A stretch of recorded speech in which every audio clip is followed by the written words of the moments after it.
Future knowledge by Arun sir YouTube channel पर आप सभी का स्वागत है। आज हम शुरू करने जा रहे हैं हाई स्कूल के लिए, जो कि चैप्टर का नाम होगा कार्य, ऊर्जा और शक्ति, वर्क, एनर्जी एंड पावर। याद रखेंगे कि ये जो चैप्टर है ये हमारे कॉम्पिटिटिव एग्ज़ाम और हाई स्कूल परीक्षा की दृष्टिकोण से बहुत ही महत्वपूर्ण चैप्टर है। इससे बहुत सारे सवाल हमारे बन रहे होते हैं। तो देखेंगे, लिखा है, पहला जो हेडिंग हम पढ़ेंगे वो लिखा है हमारा कार्य, वर्क। वर्क का डिफिनीशन क्या होता है? तो वर्क का डिफिनीशन होता है बल एवं विस्थापन के अदिश गुणनफल को, बल एवं विस्थापन के अदिश गुणनफल को कार्य कहते हैं। यदि किसी वस्तु पर बल F लगाया जाए और वस्तु बल की दिशा से थीटा कोण पर यस विस्थापित होती है, तो इस बल के द्वारा किया गया जो कार्य होता है वो होता है W बराबर F डॉट यस। जहाँ पे F और यस जो होता है इसको हम लोग अदिश गुणनफल बोलते हैं। याद रखेंगे, यदि क्वेश्चन में हमारा W का मान पूछ रहा होता है तो W बराबर में याद रखेंगे अदिश गुणनफल को जब तोड़ते हैं तो F into S into cos theta होता है। F into S into cos theta को याद रखेंगे, जो कि देखिए यहाँ पर लिखा हुआ है। यहाँ पर जो लिखा हुआ है हमारा W बराबर में एफ एस कॉस थीटा, ये बहुत ही महत्वपूर्ण फार्मूला है, इसको याद रखेंगे। W जो W होता है, जो कार्य होता है वो एक अदिश राशि है। इसका एसआई मात्रक जूल होता है। और याद रखेंगे इसका जो सीजीएस मात्रक होता है वो हमारा अर्ग होता है। जो इसका सीजीएस मात्रक होता है वो अर्ग होता है। और 1 जूल बराबर होता है, 1 जूल बराबर 10 पे घात 7 अर्ग होता है। 10 पे घात कितना अर्ग होता है? 7 अर्ग होता है, याद रखेंगे। वर्क जो होता है, कार्य जो होता है वो एक अदिश राशि है। इसका एसआई मात्रक जूल होता है, इसका सीजीएस मात्रक अर्ग होता है। 1 जूल बराबर 10 पे घात 7 अर्ग होता है। आगे देखेंगे, अगला जो हमारा पॉइंट आता है, देखिए यहाँ पर आपको एक फिगर दिया हुआ है। मतलब एक अगर बॉडी कोई रखी हुई है, इसको अगर हम बल F लगा रहे हैं थीटा कोण पे और बल की दिशा में ये विस्थापन यस हो रहा है, तो इसके जो द्वारा जो कार्य होगा वो W बराबर जो होगा वो होगा हमारा W बराबर में एफ यस कॉस थीटा। आगे देखेंगे, लिखा है पहला पॉइंट जो कि बहुत ही महत्वपूर्ण होता है, जो कि पहला पॉइंट हमारा लिखा हुआ है। देखेंगे पहला पॉइंट के लिखा है क्योंकि कास थीटा का मान -1 से +1 होता है, इसलिए किया गया कार्य धनात्मक, ऋणात्मक या शून्य हो सकता है। कहने का मतलब ये है कि यदि थीटा का मान मतलब कास थीटा का मान -1 से +1 होता है, इसलिए किया गया कार्य धनात्मक भी होगा, ऋणात्मक भी होगा और शून्य भी हो सकता है। याद रखेंगे, सबसे ज़रूरी है कि कब कब कार्य 0 होता है, इस पॉइंट को हमें याद रखना है। तो इसमें हम पहला पॉइंट देखेंगे कि यदि जो फार्मूला होता है, लिखा है जब कोई व्यक्ति किसी मजबूत दीवार को धक्का देता है या किसी वस्तु को कुछ ऊंचाई पर पकड़ के रखता है, या जब कोई वस्तु वृत्ताकार मार्ग में एक पुर चक्कर लगाती है, या जब कोई व्यक्ति ऊंची इमारत पर चढ़कर उतर जाता है, तो इन सभी स्थितियों में विस्थापन का मान शून्य होने के कारण किया गया जो कार्य होता है वो शून्य होता है। क्या याद रखना है कि अगर कोई व्यक्ति मजबूत दीवार को धक्का देता है, किसी वस्तु को कुछ ऊंचाई पर पकड़ के रखता है, या कोई वस्तु वृत्ताकार मार्ग में पूर्ण चक्कर लगाती है, या कोई व्यक्ति ऊंची इमारत पर चढ़कर उतर जाता है, तो इन सभी स्थितियों में जो विस्थापन होता है उसका मान शून्य होता है। इसलिए इसके द्वारा किया गया कार्य जो होता है वो शून्य होता है। याद रखेंगे इसको, क्योंकि इसमें एक चीज़ और बात याद रखना है कि यदि W बराबर जो होता है वो होता है F yes into cos theta, जहाँ पे यस जो है ये हमारा विस्थापन है। अगर विस्थापन किसी भी स्थिति में हमारा 0 हो जाता है तो जो किया गया कार्य होता है वो हमारा कितना होता है? 0। तो याद रखेंगे विस्थापन जब भी 0 होगा तो किया गया कार्य 0 होगा। इसमें 3 कंडीशन याद रखना है। व्यक्ति दीवार को धक्का देता है तो दीवार विस्थापित नहीं होती है, तो विस्थापन 0 हो जाएगा। कोई वृत्ताकार मार्ग में अगर पूर्ण चक्कर लगाता है तो उसके द्वारा भी किया गया विस्थापन जो होता है वो हमारा 0 होता है, इसलिए कार्य जो होता है 0 होता है। कोई व्यक्ति ऊंची इमारत पे चढ़ता है, चढ़ के उतर जाता है, या एक कंडीशन ये और याद रखेंगे कि कोई व्यक्ति है जो विद्यालय जाता है और विद्यालय से फिर वापस आ जाता है, अपने घर पे जहाँ से चला है वहीं पे आ जाता है, तो इस स्थिति में भी विस्थापन जो होता है 0 होता है, और 0 होने के कारण जो किया गया कार्य होता है वो 0 होता है। आगे देखेंगे जो दूसरा पॉइंट है हमारा, दूसरा पॉइंट जो है वो लिखा है कि जब कोई कूली अपने सिर पर बोझ रखकर क्षैतिज दिशा में चलता है तो बल और विस्थापन के बीच 90 डिग्री का कोण बनने के कारण किया गया जो कार्य होता है वो 0 होता है।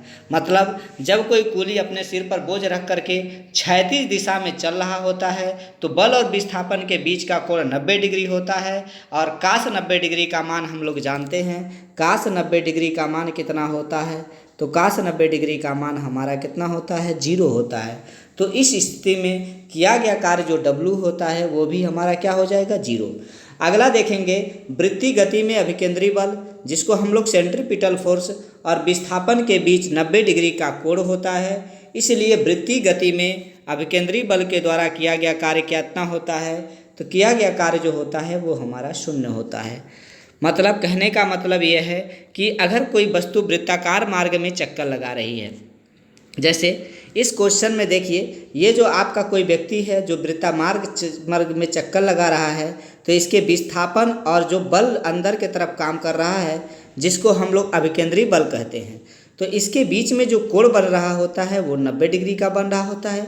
इसलिए काश 90 में जब मान रखेंगे तो इसका मान 0 होगा, और 0 का किसी भी संख्या में गुणा करेंगे तो यहाँ से W का मान जो हो जाएगा वो हमारा 0 होगा।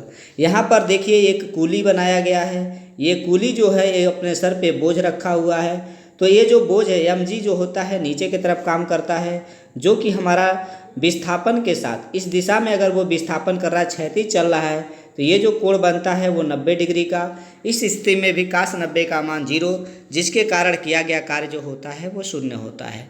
आगे चलेंगे, जो अगला पॉइंट है वो है हमारा नोट पॉइंट। देखेंगे नोट पॉइंट में क्या कह रहा है, एक ही समय में कह रहा है कि एक ही समय में किसी वस्तु पर कई प्रकार के बल कार्य करते हैं। एक ही समय में किसी वस्तु पर कई प्रकार के बल कार्य करते हैं।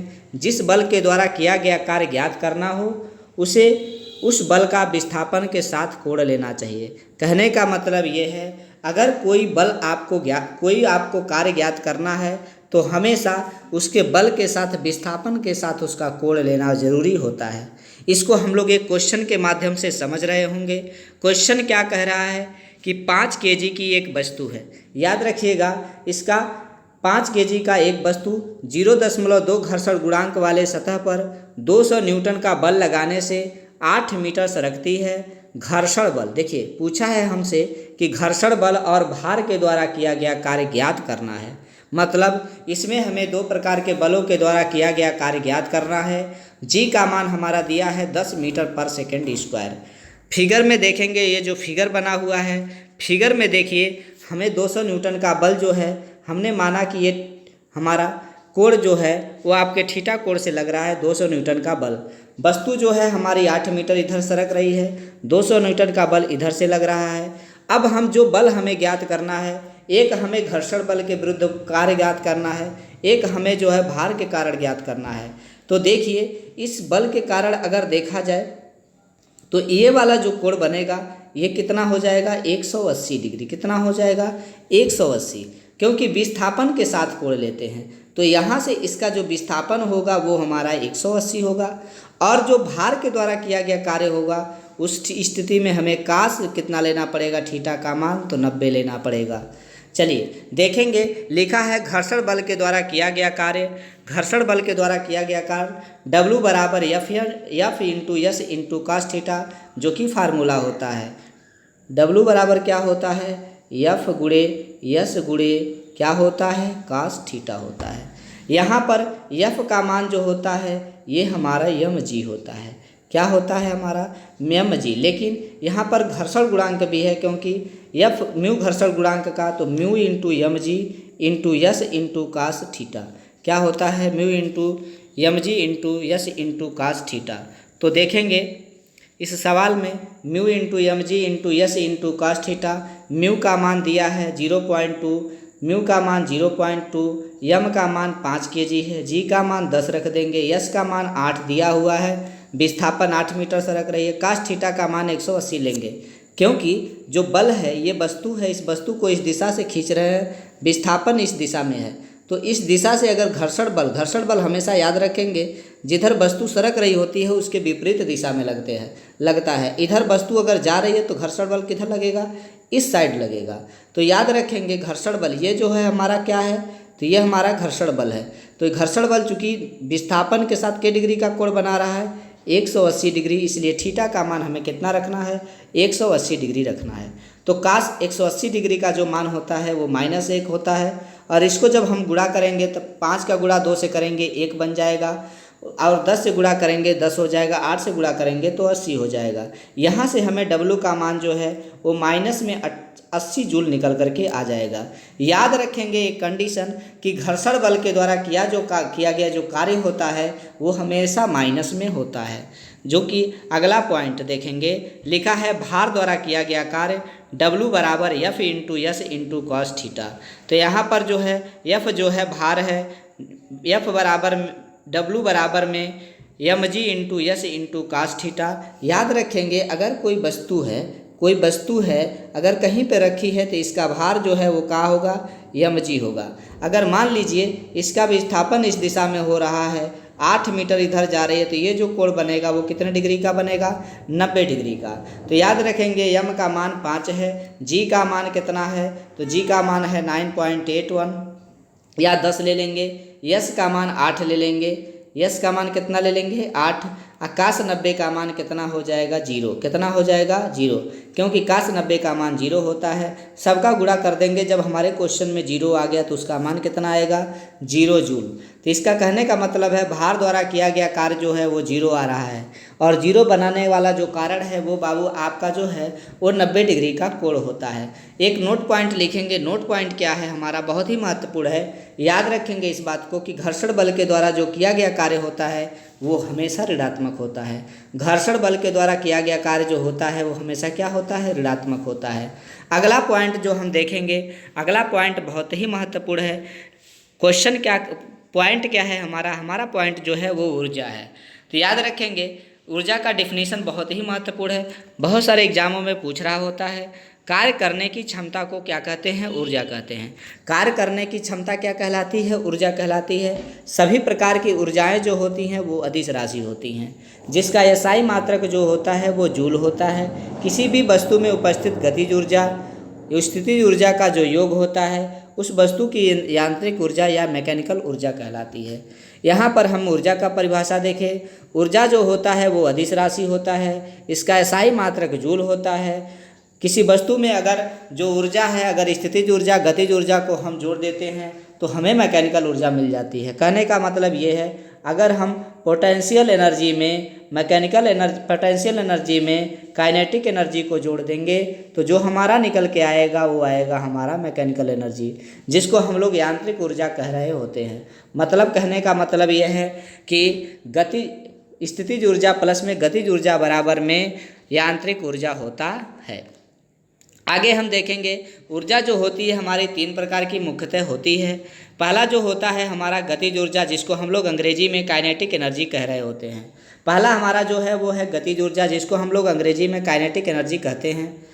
किसी वस्तु में उपस्थित ऊर्जा जब उसकी गति के कारण होता है, किसी वस्तु में उपस्थित ऊर्जा जो होता है जब उसकी गति के कारण होता है तो वस्तु की होते हैं। कहने का मतलब यह है कि अगर किसी भी वस्तु में गति है तो उसमें गतिज ऊर्जा पाई जाती है। यदि यम द्रव्यमान की कोई वस्तु है जो भी वेग से गतिशील है तो वस्तु में उपस्थित गतिज ऊर्जा क्या होगी, के बराबर में होता है 12 इंटू यम इंटू भी स्क्वायर। क्या याद रखना है, काइनेटिक एनर्जी बराबर 1/2 यम गुणे भी स्क्वायर। कहने का मतलब किसी वस्तु में उपस्थित ऊर्जा जो होती है जब उसकी गति के कारण होता है तो उस ऊर्जा को हम गतिज ऊर्जा कहते हैं। यम द्रव्यमान का अगर वस्तु भी वेग से गतिशील है तो उसमें जो उपस्थित ऊर्जा होगी वो होगी 1/2 mv²। अगला पॉइंट जो है वो है, इसका उदाहरण बहुत ही महत्वपूर्ण है। उदाहरण को याद रखेंगे, उदाहरण बहुत ही महत्वपूर्ण है। चलता वाहन, दौड़ता लड़का, लुढ़कता पत्थर, बहती हवा, बहता पानी, इन सब में जो होता है हमारा गतिज ऊर्जा होता है। चलता वाहन में भी गति होगा, दौड़ते लड़के में भी गति होगा, लुढ़कता पत्थर में भी गति होगा, बहती हवा में भी गति होगा, बहता पानी में भी गति होगा। इसलिए इसमें जो भी ऊर्जा पाई जाती है उसको हम लोग गतिज ऊर्जा कहते हैं। अगला पॉइंट जो है वो है कि नोट बना के एक पॉइंट लिख लेंगे। ये बहुत ही महत्वपूर्ण पॉइंट है। लिखा है यदि किसी वस्तु का द्रव्यमान को x गुना कर दें तो उसका काइनेटिक एनर्जी भी x गुना हो जाएगा। कहने का मतलब ये है कि अगर यम को हम बढ़ाएंगे, अगर यम को जितना गुना हम बढ़ाएंगे उसका काइनेटिक एनर्जी भी उतना ही गुना बढ़ जाएगा। 1 गुना बढ़ाएंगे तो ये भी 1 गुना बढ़ेगा, 2 गुना बढ़ाएंगे तो ये भी 2 गुना, इसको 4 गुना करेंगे तो ये भी 4 गुना हो जाएगा। कहने का मतलब द्रव्यमान को 4 गुना करते हैं तो उसका गतिज ऊर्जा भी जो होगा वो 4 गुना हो जाएगा। ये पॉइंट। अगला पॉइंट है, यदि किसी वस्तु की वेग को x से गुना कर दें तो उसका गतिज ऊर्जा x² गुना हो जाएगा। कहने का मतलब ये है, अगर वेग को हम गुना में करते हैं तो उसका जो हमारा गतिज ऊर्जा होता है उसके स्क्वायर के रूप में बढ़ता है। कहने का मतलब ये है, अगर किसी वस्तु का वेग को अगर 2 गुना करते हैं तो उसका गतिज ऊर्जा 4 गुना, किसी वस्तु के वेग को अगर हम 3 गुना करते हैं तो उसका गतिज ऊर्जा 3 का स्क्वायर 9 गुना, किसी वस्तु के वेग को हम 4 गुना करते हैं तो उसका जो हमारा वेग होता है गतिज ऊर्जा जो होता है उसका 16 गुना, किसी वस्तु के वेग को अगर 9 गुना करते हैं तो उसका गतिज ऊर्जा जो हो जाएगा वो हो जाएगा कितना, 81 गुना। मतलब स्क्वायर के रूप में ये बढ़ रहा होता है। आगे चलेंगे। एक क्वेश्चन लिखा है, यदि किसी वस्तु का वेग को 3 गुना कर दें और उसके गतिज ऊर्जा में तो उसके काइनेटिक एनर्जी में कितने गुना का वृद्धि होगा। याद रखेंगे, वस्तु को 3 गुना किया तो जो गतिज ऊर्जा हो जाएगी वो कितना गुना हो जाएगी, 9 गुना। लेकिन इस सवाल में इसने आपसे वस्तु का वेग को 3 गुना कर रहा है तो उसका काइनेटिक ऊर्जा में कितने गुने का वृद्धि होगा। आपसे इस क्वेश्चन में बाबू हमेशा याद रखेंगे कि पहले इसका अगर गतिज ऊर्जा 1 रहा होगा, बाद में इसका गतिज ऊर्जा 3 कर दिया, तब बाद वाला कितना हो जाएगा, 9। पहले कितना था, 1। अगर 1 से 9 हो गया तो वृद्धि हमसे पूछा है, तो वृद्धि में हमेशा दूसरे वाले में से पहले को घटा लेते हैं। 9 में से 1 घटेगा तो कितने गुना हो जाएगा, 8 गुना। देखेंगे इस सवाल को कैसे हल किया गया है। देखिए यहाँ पर पहले में यम बराबर में भी दिया है तो काइनेटिक एनर्जी बराबर ½ mv²। यम को 3 गुना कर दिया है तो काइनेटिक भी का मान 3 रख देंगे। यहाँ से हमें कितना गुना निकल जाएगा, 1/2 यम इंटू 3 गुणा 3 का स्क्वायर कर देंगे 9v²। 1/2 यम का मान रख देंगे, यम v² का मान रख देंगे जिसका मान 9 हो जाएगा। तो 9 गुणे काइनेटिक एनर्जी, अगला जो ऊर्जा निकल जाएगा वो हमारा 9 Ke हो जाएगा। तो याद रखेंगे यहाँ से हमें वृद्धि निकालना है तो दूसरे वाले में से पहले को घटाएंगे। देखिए 9 में से 1 को घटाया गया है, 9 में से 1 को घटाया गया है, 8 गुणे काइनेटिक एनर्जी। काइनेटिक एनर्जी का मतलब गतिज ऊर्जा होता है। तो इसका जो करेक्ट आंसर सही है वो है हमारा 8 गुना। कितना गुना, 8 गुना। आगे चलेंगे। अगला पॉइंट लिखा है कि गतिज ऊर्जा और संवेग में क्या संबंध होता है। क्या है, गतिज ऊर्जा और संवेग में हमसे संबंध कह रहा है। याद रखेंगे, यदि किसी वस्तु का द्रव्यमान यम और संवेग p है तो उस वस्तु की गतिज ऊर्जा जो होगी वो होगी हमारा Ke बराबर में p²/2m। याद रखेंगे, ये बहुत ही महत्वपूर्ण फार्मूला है। काइनेटिक ऊर्जा बराबर जो है वो है हमारा p²/2m। मतलब यहाँ से इसको अगर देखें कि ये फार्मूला कहाँ से निकलता है तो याद रखेंगे कि इस फार्मूला को निकालने के लिए हमें याद रहना चाहिए काइनेटिक एनर्जी बराबर 1/2 mv²। अपने तरफ से हम यम और यम से गुणा कर देंगे, यम से गुणा करेंगे, यम से क्या कर देंगे, भाग दे लेंगे। तो याद रखेंगे 1/2 यम को यहीं रहने देंगे, इसमें से यम का गुणा यम से करेंगे, m² भी का गुणा भी 2 घात है तो यम भी पे क्या हो जाएगा, 2 घात। हम जानते हैं p बराबर क्या होता है, संवेग बराबर में द्रव्यमान गुणे वेग होता है, p बराबर में mv होता है। यहाँ पर mv का मान p रख देंगे तो p का स्क्वायर हो जाएगा। यहाँ से काइनेटिक ऊर्जा जो हो जाएगा वो हो जाएगा p स्क्वायर बाई 2m होता है।